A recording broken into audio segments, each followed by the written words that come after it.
بل يقول الحسن البصري رحمه الله تعالى: استكثروا من الأصحاب الصالحين في الدنيا فإنهم ينفعون يوم القيامة. استكثروا منهم، من معرفتهم.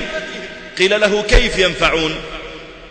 فقال الحسن البصري: بينما أهل الجنة في الجنة إذ تذاكروا أصحابهم في الدنيا وأحوالهم في الدنيا، فيقول قائلهم: ما فعل صديقي فلان؟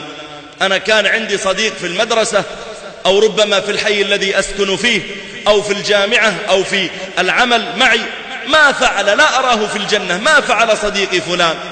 فيقال: هو في النار. فيقول هذا المؤمن: يا ربي، لا تكتمل لذتي بالجنة إلا إذا كان معي صديقي فلان. عندها يأمر الله تعالى فيخرج صديقه من النار إلى الجنة، لا لأجل عمل صالح من قيام ليل أو صيام نهار أو قراءة قرآن أو صدقة، وإنما شفع له صديقه إكراما لصديقه الذي في الجنة، أخرج هذا إليه. فيقول أهل النار: عجبا، من شفع له؟ أبوه شهيد؟ فيقال: لا.